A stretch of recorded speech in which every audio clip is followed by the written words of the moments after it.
রাতের ভেতরে দিনকে প্রবেশ করান, দিনের ভিতরে রাতকে প্রবেশ করান। জোয়ার যখন হয় আবার বাটা করেন, দিন যখন হয় আবার রাত পেরিয়ে আসে।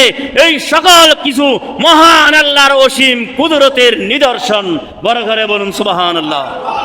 অতএব সেইগুলিকে খারাপ বলা যাবে না। সহিহ বুখারী শরীফে রয়েছে আল্লাহর প্রিয় নবীর বিবি জান, আমাদের মা জান হযরতে আয়েশা সিদ্দিকা রাদিয়াল্লাহু তাআলা আনহা বলেন, আমার প্রিয় নবী হুজুর পাক সাহেবুল আউলা সৈয়দে আলম সাল্লাল্লাহু তাআলা আলাইহি ওয়াসাল্লাম একদিন ঘুম থেকে জাগ্রত হলেন।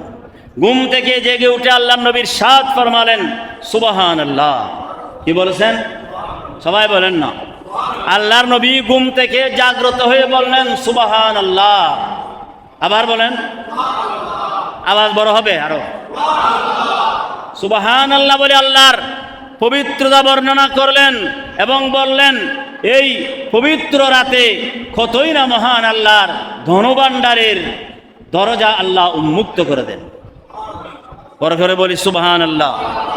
আই নামে মোহাম্মদ সাল্লে আলা সুবহানাল্লাহ সুবহানাল্লাহ। আই নামে মোহাম্মদ সুবহানাল্লাহ সুবহানাল্লাহ।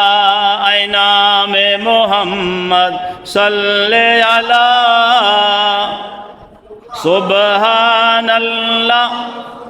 दे जिसने हमारे दिल को जला, सुबहानल्लाह सुबहानल्लाह।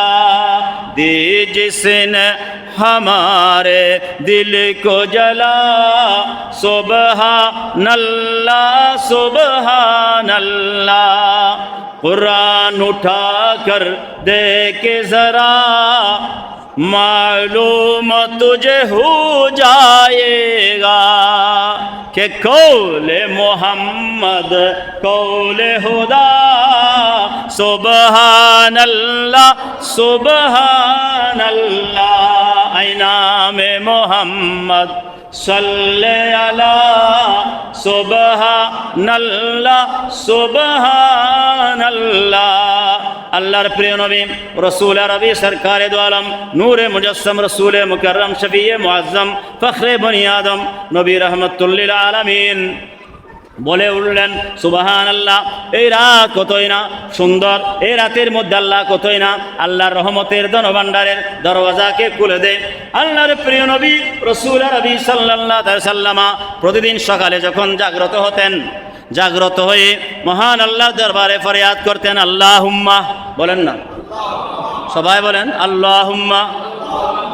একসাথে বলতে হবে আল্লাহুম্মা বারিক। আবার বলেন আল্লাহুম্মা বারিক লি উম্মতি ফি বুকুরিহা। বড় ঘরে বলুন আল্লাহু আকবার। এবারে বলেন ইয়া রাসূলুল্লাহ। এবারে বলেন মারহাবা। আল্লাহর নবী বলেন, হে আল্লাহ, আমার উম্মতের জন্য সকালের এই অবস্থাতের মধ্যে, সকালের এই সময়ের মধ্যে বরকত দান করো। আল্লাহর নবী উম্মতের জন্য দোয়া করেন প্রতিদিন সকালে উঠে। এই জন্য যে ইমানদার মুমিন বান্দা সকলের নামাজ জামাত সহকারে পড়ে, অনেকে সকালে ঘুম থেকে উঠতে পারে না, আছে না নাই? মুয়াজ্জিনের সুললিত কণ্ঠে আজান ধ্বনিত হয়, খান পেড়ে যায়, তারপরও সে জাগ্রত হতে পারে না। যে ইমানদার মুমিন বান্দা সুবহ সাদিক আজান হওয়ার সাথে সাথে উঠতে পারে না, তার কানের মধ্যে শয়তান প্রস্রাব করে দেয়।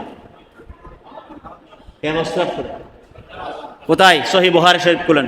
বুখারী শরীফের মধ্যে আল্লাহর প্রিয় নবী হুজুরে পুরনূর শাফিউন নুশুর সৈয়দ আলম সাল্লাল্লাহু আলাইহি ওয়াসাল্লাম বলেন, যখন সকালে আজান দেয়া হয় তখন যদি উম্মত ঘুম থেকে জাগ্রত হয়ে ফজরের নামাজ পড়তে না পারে, তাহলে বালা শয়তানু ফি উযুনিহি, ওই বান্দার কানে শয়তান প্রস্রাব করে। নাউযুবিল্লাহ বলেন না। অতএব ইমানদার মুমিন ভাইরা আমার, ইমানদার মুমিন মুসলমানরা আল্লাহর প্রিয় নবী হুজুরে পাক সাহেবে রওলাদ সৈয়দে আলম সাল্লাল্লাহু আলাইহি সাল্লাম বলেন, ফজরের নামাজ যখন আজান হয়ে যায় সুবহে সাদিকের সময়, এই সময়ে আল্লাহর রহমান নাজিল হয়। ফজরের নামাজ আল্লাহর কোরআনে আল্লাহ ফজরের শপথ করেছেন। আল্লাহ বলেন ওয়াল ফজরে, সূরা ফজর 30 পারা আল্লাহ ফজরের শপথ করলেন। আল্লাহ আপনি ফজরের শপথ করলেন কেন? আল্লাহ যেন মহান, আল্লাহ যেমন বড়, আল্লাহ যেমন মহান, আল্লাহর শপথও মহান। আল্লাহ আপনি সকালের শপথ কেন করলেন? আপনি ফজরের শপথ কেন করলেন? রব্বুল আলামিন পরওয়ারদিগার আলম বলেন, এ বান্দারা আমার, ফজরের সময়টা এমন একটা সময় যেই সময় আল্লাহর রহমত নাজিল হয়, যেই সময়ে আল্লাহর নূরানি জগতের ফেরেশতা ফজরের নামাজে শামিল হয়, এবং যেই বান্দারা আসরের নামাজ পড়ে আসরের সময় ফেরেশতারা শামিল হয়। আল্লাহর নূরানি জগতের পক্ষ থেকে ফজরের জামাতের মধ্যে ফেরেশতারা এসে আল্লাহর নির্দেশে ওই ফজরের নামাজ থেকে আসর পর্যন্ত অবস্থান করেন। আবার রাতের ফেরেশতা আসে আসরের মধ্যে, আসর থেকে ফজর পর্যন্ত। ফজর মধ্যে নামাজ যারা পড়েন তারা বিদায় হয়ে যায়, ফজরের নামাজ পড়েন। আবার যারা এসে ফজরের নামাজ আসে তারা আসর পর্যন্ত থাকেন। এই জন্য আমার প্রিয় নবী রসূল আরবি সরকারে দু জাহাঁ বায়সে কৌনে মকা নবী ये গায়েব দা তাজদার মুরসালা নবী রহমতুল্লিল আলামিন বলেন, যে ইমানদার মুমিন বান্দা ফজরের জামাতের মধ্যে শামিল হবে, নামাজ আদায় করে, সে নামাজ পড়ে চাকরিতে গেল, কাজকর্মে গেল, সে নামাজ আদায় করে কর্মস্থলে গেল, যার যার কর্মস্থলে যখন সে লিপ্ত হয়ে যায়, ওই বান্দার মাথার উপরে আল্লাহ রব্বুল আলামিন রব্বে রুজুল জালালের কুদরতের নিয়ামতের রহমতের পতাকা অবস্থান করে।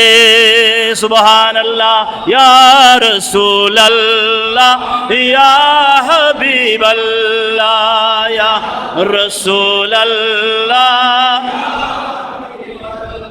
ইয়া রাসূলুল্লাহ। আমরা নামাজ পড়তে চাই কি চাই না? আবার ছোট কেন? আমরা নামাজ পড়তে চাই কি চাই না? কয় ওয়াক্ত? শুধু জুমার দিন দুই রাকাত। অনেক ভাইরা আছে জুমার দিনে 2 রাকাত পরে কার আগে কে চলে যাবে, আছে না নাই? 2 রাকাত মার্কা মুসল্লি হইয়েন না। আমরা নামাজ পড়ব কয় রাকাত? 5 রাকাত। কয় রাকাত? 17 রাকাত। মাশাআল্লাহ, কয় রাকাত? জুমার দিন 17 রাকাত। আমরা কয় ওয়াক্ত নামাজ পড়ব? আমরা মুসলমান, আমরা কি বলেন না? আমরা কি হিন্দু, বৌদ্ধ, খ্রিস্টান? আমরা কি? সবাই একটু বলেন, আমরা সবাই মুসলমান।